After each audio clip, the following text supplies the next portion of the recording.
रहीम। अस्सलाम वालेकुम, welcome to my YouTube channel mathematics specialist. आज हम 15.2 की थ्योरी का पार्ट नंबर 2 करने जा रहे हैं। पहले लेक्चर में हमने थ्योरी को मुकम्मल डिस्कस किया था और ये फॉर्म तक हमने डिस्कस कर लिया था। अब हम इसकी एग्जाम्पल की तरफ मूव करते हैं। पहली एग्जाम्पल दी है कि find the volume of the prism whose base is triangle in the XY plane and bounded by x axis. कि एक हमारे पास एक प्रिज्म है जिसकी बेस जो है वो क्या है, एक ट्राइंगल है।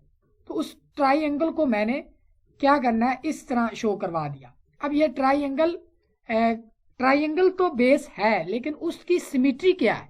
उसकी सिमेट्री ये है कि वो XY प्लेन में है।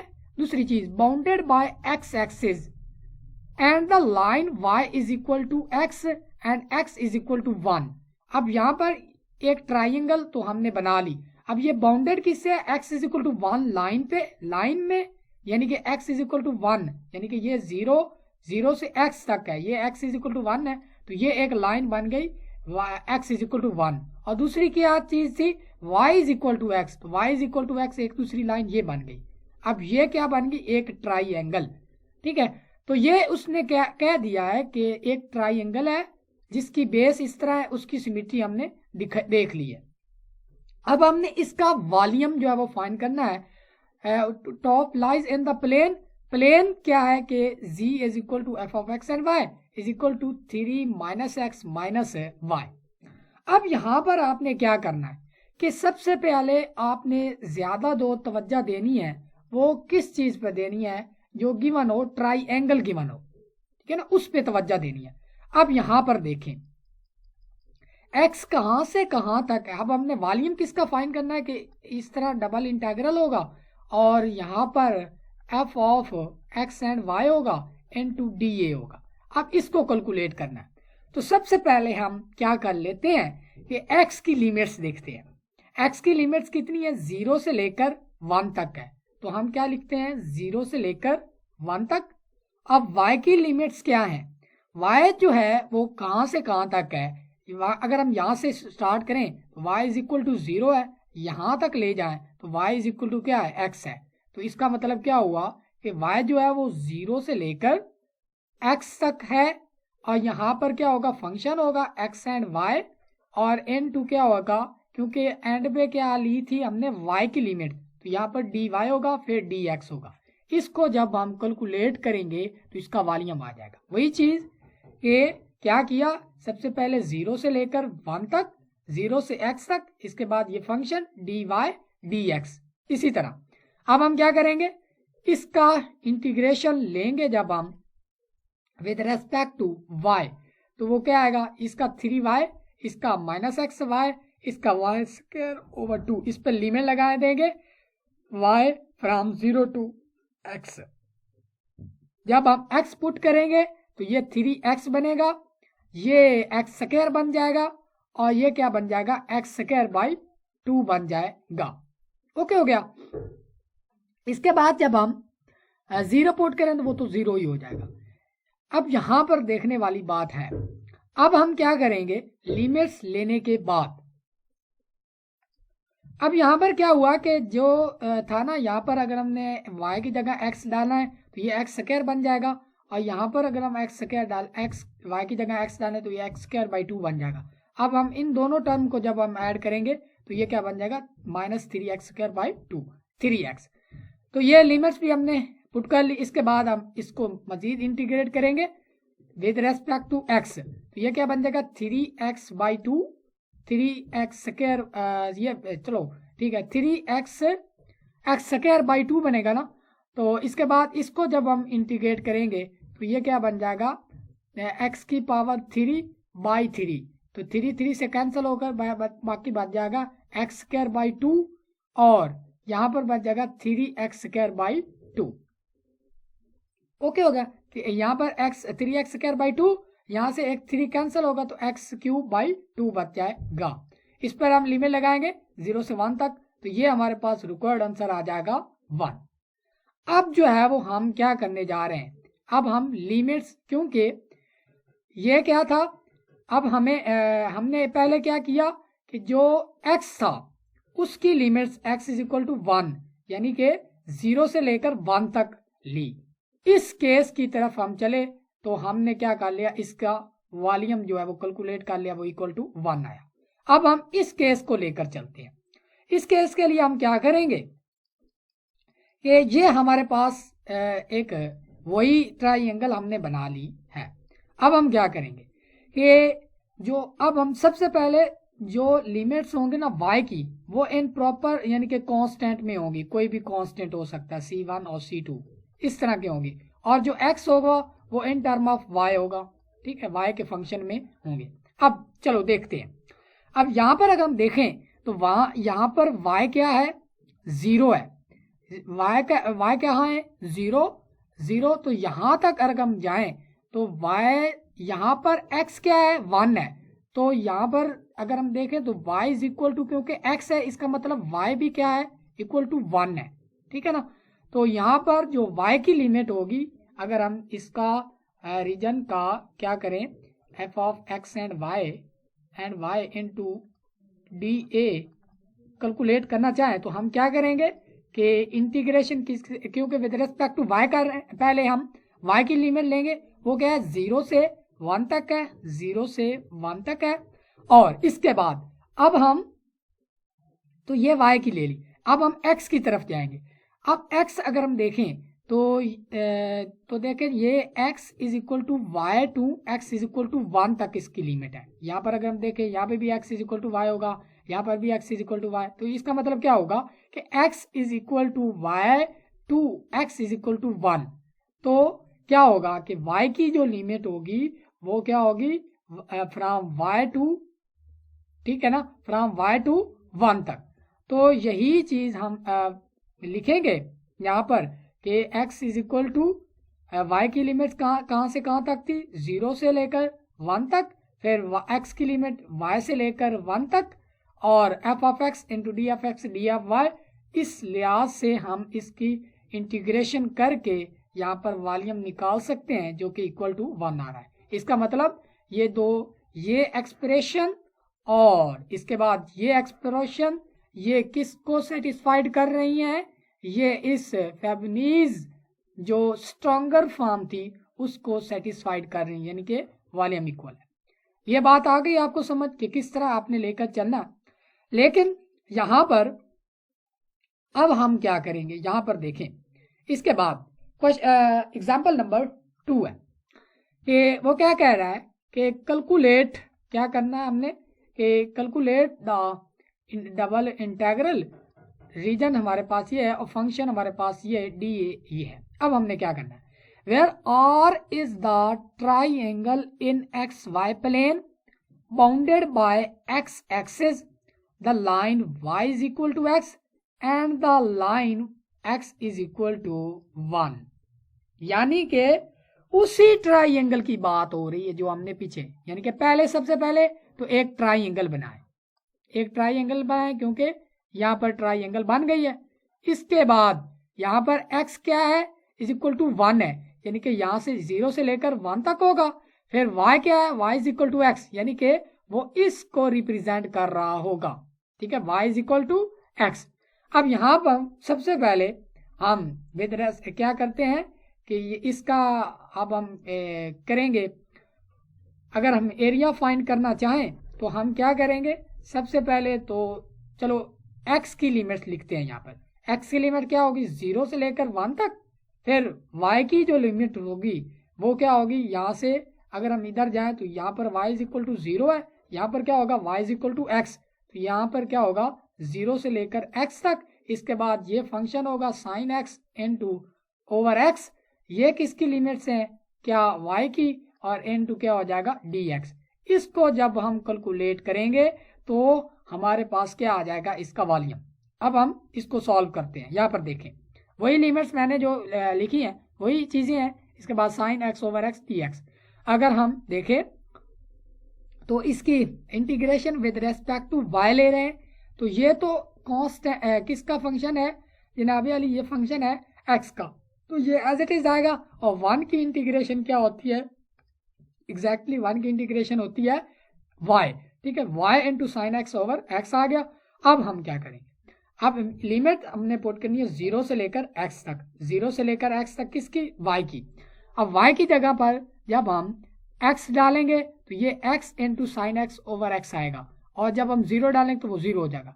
यानी कि जब अपर लिमिट हमने पुट की, यानी कि इधर मैं पुट करके चलो दिखा देता हूँ, जब हमने y की जगह पर x पुट करना है तो x into sine x over x होना है, माइनस जब हम लोअर लिमिट पुट करेंगे ना तो वो क्या होगा, 0, यानी कि y की जगह पर 0 पुट करनी है तो बाकी सारा क्या हो जाएगा, साइन एक्स ओवर एक्स, तो ये भी क्या हो जाएगा, 0 हो जाएगा। इसका मतलब हमारे पास ये अपर लिमिट ही रहेगी, ये x और x हो जाएगा कैंसल आउट, तो यहाँ पर क्या बचेगा, जस्ट साइन x बनेगा इंटू डी एक्स, और इसकी इंटीग्रेशन, साइन की इंटीग्रेशन माइनस कॉज एक्स होती है, ठीक है, माइनस कॉज एक्स होती है।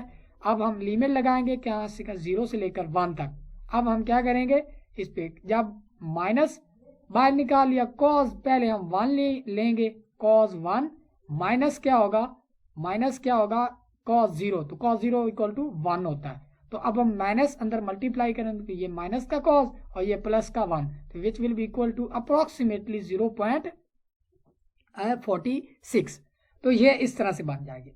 अब वो इस जो क्वेश्चन में बताना क्या चाह रहा है, वो कहता है कि अगर हम इसका ऑर्डर चेंज करें, इस तरह के क्वेश्चन का, बल्कि इस स्पेसिफिक क्वेश्चन का ऑर्डर चेंज करें तो हम इसको सॉल्व ही नहीं कर सकते, ठीक है, हम इसको सॉल्व नहीं कर सकते अगर हम इसका ऑर्डर इस तरह से लिखें, यानी कि पहले हम लिमिट लिखें x की, ठीक है ना, सॉरी, अगर हम इसका ऑर्डर चेंज कर दें, यानी कि पहले हम लिमिट लिखें y की फिर x की, सॉरी, अगर हम, हाँ बिल्कुल बिल्कुल, ये ऑर्डर चेंज कर दिया हमने, कि हमने लिमिट चेंज कर दी, 0 से 1 तक y की लिमिट, फिर हमने y से लेकर 1 तक x की लिमिट ली, तो इसको हम कभी भी सॉल्व नहीं कर सकते।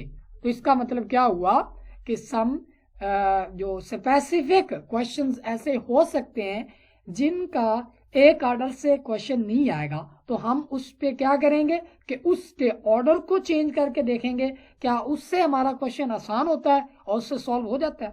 तो इस तरह के क्वेश्चन आ सकते हैं कि हमें, कि जब हम उस पर कोई भी ऑर्डर, यानी कि जिसमें हम x जो होगा कांस्टेंट की फॉर्म में होगा, किसी कांस्टेंट की फॉर्म में होगा, और y in term of x होगा फंक्शन, फिर y in term of x constant होगा और x in term of y होगा फंक्शन होगा।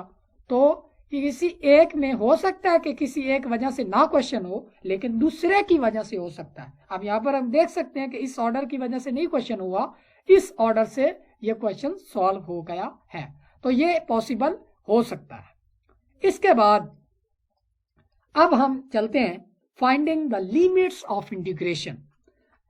अब ये जो चीज है ना, एक क्वेश्चन इसमें से जो लॉन्ग आता है वो एक ये आता है कि आपने ऑर्डर चेंज करने होते हैं, ऑर्डर चेंज करने के बाद क्या करना होता है, उसको इंटीग्रेट करना होता है, एक ये लॉन्ग क्वेश्चन आता है।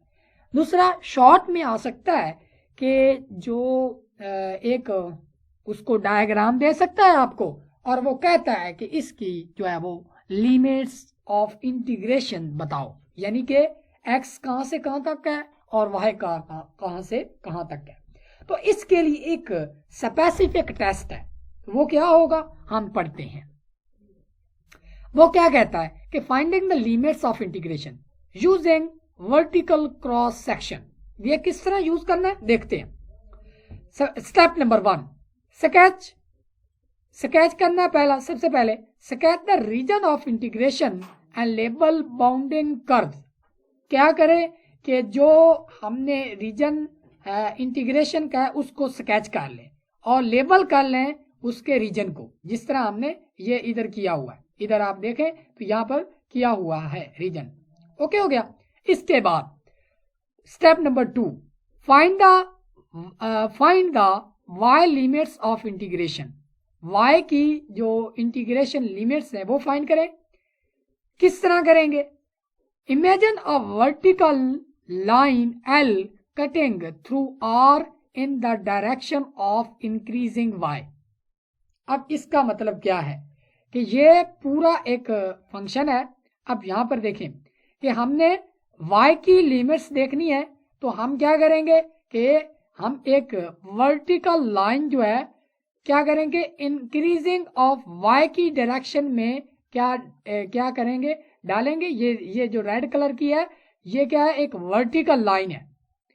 तो ये हमें बताएगी जब ये किसी लाइन के, अब ये किसकी, यहाँ पर एक रीजन था, ये किसका ग्राफ है, ये लाइन किसकी है, y is equal to 1 minus x. ये जो चीज है ये किसकी जो है वो ग्राफ है, ये y is equal to 1 minus x square का होल अंडर रूट है। अब हमने y की लिमिट्स देखनी है, तो क्या करेंगे, वर्टिकल लाइन ड्रा करेंगे। जब लाइन पहले वाली लाइन को क्या करेगी, टच करेगी, वो उसकी होगी लोअर लिमिट। जब वो दूसरी लिमिट दूसरे कर्व को टच करेगी, वो उसकी होगी अपर लिमिट। ओके होगा। तो ये था y की लिमिट चेक कर लिया। इसके बाद find x limits of integration, choose x limits include all vertical lines through are the integral sure here, कि x जो होगा, जो भी होगा, यहाँ पर x क्या है, इसके x की तो डेफिनेटली हमें नजर आ रही है कि 0 से लेकर 1 तक है। अब y की देखनी थी, तो हमने क्या किया, एक वर्टिकल लाइन टेस्ट चेक कर लिया कि जिसको वो पहले छू रहा होगा, यहाँ पर इसको पहले छू रहा था, इसकी लोअर लिमिट, इसको बाद में छू रहा था, ये इसकी अपर लिमिट आ गई है। अब यहाँ पर क्या था कि x इन टर्म ऑफ क्या था, कांस्टेंट था, और जो लिमिट्स हमने लगाई बाद में y की जो लिमिट्स होंगी वो इन टर्म ऑफ x होगा, ये बात ध्यान में रखना। इसके बाद अब हम क्या करना चाह रहे हैं कि हम जो कांस्टेंट की टर्म में है ना, वो y की लिमिट्स लेना चाह रहे हैं, ये वाली चीज। अब हमें x की लिमिट्स चाहिए, तो हम हॉरिजेंटल टेस्ट करेंगे, ये वाला चाहिए। ये हॉरिजेंटल लाइन पहले किसको कट कर रही है, इसको। ये x की क्या होगी, डेफिनेटली x की क्या होगी, लोअर लिमिट, और ये होगी अपर लिमिट। अब यहाँ से x की लिमिट्स कैसे निकालें, तो इसके लिए हम क्या करेंगे कि ये जो इन टर्म ऑफ x लिखा हुआ था, इसको अगर हम दोनों तरफ से स्क्वायर लें तो which will be equal to 1 minus x square बनेगा। यहाँ से एक्स स्क्वायर की अगर हम वैल्यू लिखाएं, देखें तो क्या बनेगा, डेफिनेटली 1 माइनस वाई स्क्वायर बनेगा। दोनों तरफ अंडर रूट लें तो x is equal to 1 minus y square बनेगा। तो ये क्या बन जाएगी, इसकी अपर लिमिट x की। ठीक है, इसके बाद अगर हम यहाँ पर देखें तो यहाँ से भी x की वैल्यू निकालो, तो 1 माइनस क्या बन रहा है, y, तो ये क्या हो जाएगी, इसकी लोअर लिमिट हो जाएगी। तो क्या हुआ कि y की लिमिट हमें 0 से 1 तक मिल गई, और x की लोअर लिमिट ये, और y की जो अपर लिमिट है वो मिल गई ये वाली। ठीक है, यही हम इधर पुट करेंगे और फंक्शन की हम इसका वॉल्यूम फाइंड कर लेंगे। यानी कि अब जो है की पॉइंट्स मैं आपको बताने लगा हूं कि जब होगा कि हमारे पास क्या होगा कि जब होगा x in term of constant, ठीक है, तो y in term of x होगा। जब y in term of constant होगा तो y इधर जो x होगा वो इन टर्म ऑफ y होगा। यानी कि अगर इधर y in term of constant है तो इधर x उसी y की टर्म में होगा। अगर इधर x in term of constant है तो इधर y जो होगा उसी x की टर्म में होगा। ये बात आपने ध्यान में रखनी है। ओके हो गया। तो ये थे हमारे पास इसके इंटीग्रेशन फाइंड करने के। अब यही चीज है कि हम किस तरह ऑर्डर चेंज करते हैं। यानी कि आप देखें इसका वॉल्यूम और इसका वॉल्यूम सेम होगा, जैसे हमने क्या कर दिया, इसके ऑर्डर चेंज कर दिया है। ठीक है ना, तो ये इसको हम कहते हैं कि हम लिमिट्स फाइंड करना या ऑर्डर चेंज करना। ओके हो गया। तो ये लॉन्ग क्वेश्चन आ सकता है। इसके बाद अब हम एक एग्जाम्पल की तरफ मूव करते हैं। Sketch the region of integration for the integral. इस इंटीग्रल के हमने इस रीजन को क्या करना है, जो है वो स्केच करना। अब यहाँ पर जो f of x and y given है ये है, तो अब हमने इस पूरे इंटीग्रल को क्या करना है, डेफिनेटली स्केच करना। अब यहाँ पर देखना, सबसे पहले क्या है कि ये एंड पे dx है, इसका मतलब ये किसकी लिमिट्स हैं, जनाब अली x की लिमिट्स हैं। तो 0 से लेकर 2 तक है, इसका मतलब क्या होगा, ये 0 से लेकर सॉरी, अच्छा जी, हाँ बिल्कुल बिल्कुल बिल्कुल बिल्कुल, यहाँ पर देखें ये इसकी बनी हुई है, ठीक है। सबसे पहले 0 से लेकर कितनी है, 2 तक है, ये देखें 0 से लेकर 2 तक, ओके हो गया। अब जो है वो आगे क्या है, y की लिमिट्स, यानी कि यहाँ पर देखें ना, यहाँ पर y है, यहाँ पर y है, तो ये क्या है, किसकी लिमिट्स है, y की लिमिट्स है x square to 2x, x square to 2x y की लिमिट्स है।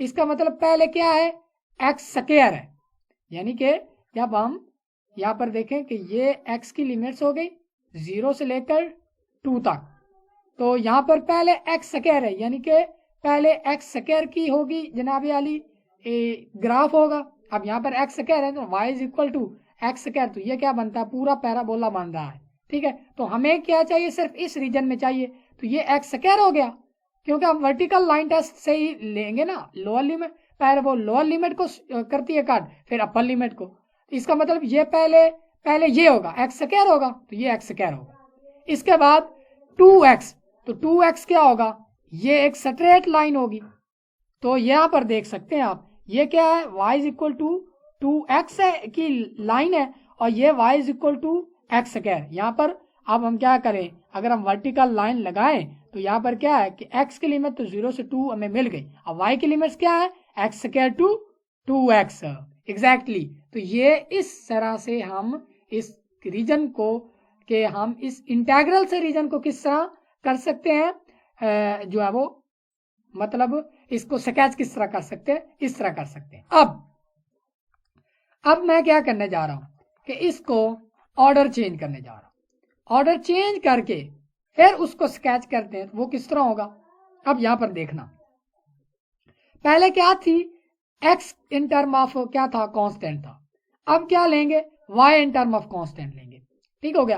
तो क्या होगा कि 0 से लेकर 4 तक ये आ गया y, अब हम x की चाहिए तो क्या करेंगे, हॉरिजॉन्टल टेस्ट लाइन लगाएंगे, पहले किसको कर रहा है, इसको, इसका मतलब क्या होगा, अब यहाँ पर देखें कि क्या है कि यहाँ पर y in term of constant होगा, यानी कि 0 से 4 तक ये y की लिमिट, और फिर x कहाँ से कहाँ तक है, x इज इक्वल टू, यहाँ से अगर हम x की वैल्यू निकालें y बाई 2 बनेगा, ठीक है, तो y बाई 2 होगा, x इज इक्वल टू, और यहाँ पर दूसरी लाइन को कट कर रहा है तो इसका मतलब इसकी दूसरी लिमिट्स होगी, तो यहाँ पर अगर हम दोनों तरफ से क्या करें, x की यहाँ से वैल्यू निकालें तो अंडर रूट y बनती है, x इज इक्वल टू, इसका मतलब अपर लिमिट जो होगी वो क्या होगी, अंडर रूट y।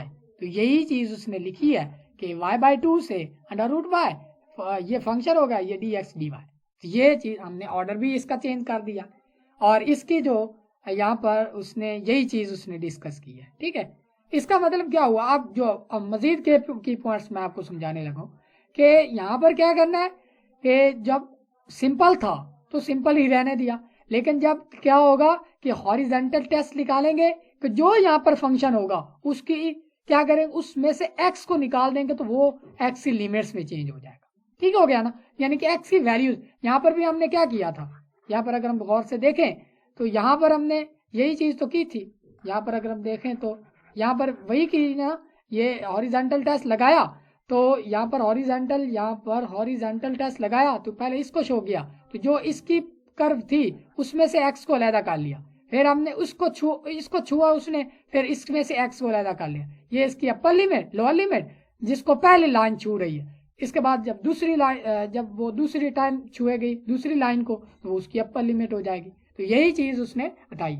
अब मैं आपको जो है वो वापस भी लेना चाहता हूँ कि वहां पर हमने क्या किया था, यहाँ पर अगर हम देखें, यहाँ पर अब यहाँ पर भी वो चीज कंसेप्ट है कि x in term of constant है 0 से 1 तक, y का होगा कि हम एक वर्टिकल लाइन लगाएंगे, यहाँ पर वर्टिकल लाइन, तो ये 0 से क्या कहाँ तक है, y is equal to x exactly.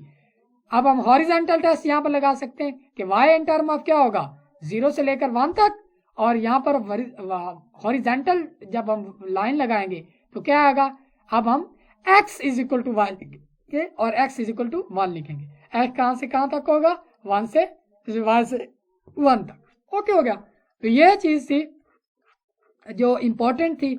इसके बाद ये प्रॉपर्टीज ऑफ डबल इंटेग्रल है, तो इसका डबल इंटीग्रल यही है कि जो जब कांस्टेंट होगा किसी फंक्शन के साथ वो कांस्टेंट बाहर आ जाएगा और बाकी वो सेम। इसके बाद अगर हमारे पास दो फंक्शन है उस पर ये डबल इंटीग्रल हो रहा है जनाब अली, अप्लाई हो रहा है इंटू डी है, तो इसका अलहदा हो जाएगा, प्लस माइनस इसका अलहदा हो जाएगा। ठीक है, इसके बाद अगर ये जो होता है मतलब डबल इंटीग्रल किसी फंक्शन का, वो या तो जीरो हो सकता है या सो ग्रेटर देन जीरो होगा। If x and y greater than zero हो ऑन आर, यानी कि ये तब भी greater than or equal to zero होगा जब एक्स जो है इसमें जो फंक्शन है वो भी greater than equal to zero हो। इसके बाद जो function of x and y है डी ए, ये greater than or equal to होगा इसके डबल यानी कि जी के डबल इंटीग्रल से, जब क्या होगा कि ये जो फंक्शन है f of x and y ये भी बड़ा हो, ग्रेटर देन हो g of x and y on इस रीजन पे। ठीक हो गया, यानी कि इसकी जो वैल्यूज हो वो बड़ी हो g of x and Y किसके, इस पे इस रीजन पे। ये हमारे पास तीसरी प्रॉपर्टी डोमिनेशन, इसको सम ऑफ डिफरेंस, इसको कांस्टेंट मल्टीपल, इसको अब एडिटिविटी कहते हैं कि अगर हमारे पास f of x d a हो तो हम इसको लिख सकते हैं कि ये रीजन वन, यानी कि जो टोटल रीजन था उसको हम टू रीजन में कन्वर्ट करके इस तरह से लिख सकते हैं। तो ये थी इसकी प्रॉपर्टीज। इसके बाद ये चीजें इतनी आसान नहीं है, चलो हम इसको भी देख लेते हैं कि ये रीजन वन, ये पूरा रीजन था ना, इसको रीजन वन इसको रीजन टू का नाम दे दिया तो ये वो फंक्शन रहेगा region one region two plus, तो ये इतना मतलब मुश्किल नहीं है। ठीक है, ये आप देख सकते हैं रिवांसन इसके बारे में है। इसके बाद जो है वो हाँ ये इंपॉर्टेंट है, चलो ये करवा देता हूँ। Find the volume of the ways like solid that lies beneath the surface, surface हमारे पास जी ये है, यानी कि वो फंक्शन हमें ये गिवन है। above the region are bounded by the curve y is equal to 2 into under root x and the line y is equal to 4x square minus 2 is equal to x axis। अब यहाँ पर क्या करना है कि सबसे पहले तो क्या करो, इसका ग्राफ बना लो, y is equal to 2 into under root x, तो इसका जो है वो ग्राफ बनाएंगे। यहाँ पर देखें तो ये किसका होगा, y is equal to 2 into under root x, ये इसका ग्राफ है। इसके बाद इसका ग्राफ बना लो, y is equal to 4x minus two, y is equal to 4x minus two, तो ये क्या बनेगा, ये लाइन बन जाएगी। यहाँ पर देखें ये y is equal to 4x minus two है और ये y इज इक्वल टू क्या है 2 इंटू अंडर रूट एक्स है। यहाँ पर अगर हम देखें तो क्या रीजन, अब यहाँ पर जो x होगा ना, हाँ तो x होगा डेफिनेटली यहाँ पर। अब हम जो है वो यहाँ पर जो है ना लिमिट्स किस तरह देखेंगे, तो ये बात थोड़ी सी समझने वाली है।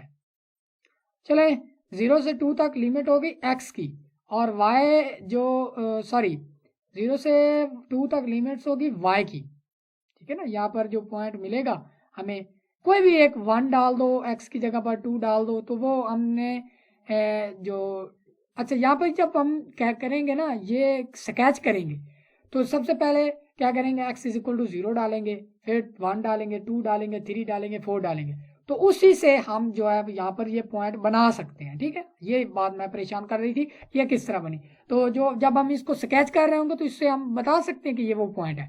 ठीक है ना, तो 0 से 2 तक हमारे पास, अब हमें सबसे पहले देखें कि y की लिमिट्स कहाँ से कहाँ तक है, 0 से लेकर 2 तक है। अब हमें क्या चाहिए, x की लिमिट चाहिए, तो हम क्या करेंगे, वर्टिकल लाइन टेस्ट करेंगे। तो यहाँ से अगर हम यहाँ से देखें तो यहाँ से हम क्या करेंगे, x की वैल्यू फाइंड करेंगे, होगी y स्क्वायर ओवर 4, ये इसकी लोअर लिमिट। इसके बाद इससे x की लिमिट फाइंड करेंगे, होगी y प्लस 2 ओवर 4। इसको सॉल्व करेंगे, सॉल्व करने के बाद इसका आंसर मिल जाएगा हमें। ओके हो गया। अच्छा इसके बाद तो ये था the solid vessel like region volume is found in example the region of the integration are swearing, तो ठीक हो गया, ये चीज़ होगी। तो ये थे हमारे पास इसकी एग्जांपल्स जिसको हमने बहुत ही अच्छे तरीके से किया। अगले लेक्चर में इसकी एक्सरसाइज को स्टार्ट करेंगे। तो ये बहुत ही इम्पोर्टेंट लेक्चर था इस जो है वो थ्योरी का। अगर आपने ये मुकम्मल तौर पर अंडरस्टैंड कर लिया कि किस तरह ऑर्डर चेंज करते हैं, वर्टिकल लाइन हॉरिजॉन्टल लाइन किस तरह उसको इस्तेमाल करके हम उसकी ऑर्डर को, इंटीग्रेशन के ऑर्डर को चेंज करते हैं, किस तरह देखते हैं। तो ये अब जो है वो एक्सरसाइज आपके लिए क्या है, कुछ भी नहीं है, ठीक है। तो इसको सॉल्व कर सकते हैं। तो अगर हमारी वीडियो आपको पसंद आ रही है तो अपने दोस्तों के साथ ज़रूर शेयर कीजिए और क्या करें, ज़्यादा से ज़्यादा प्रमोट करने की कोशिश करें। मिलते हैं अगले लेक्चर में, दुआ में याद रखिएगा। अल्लाह निगहबान।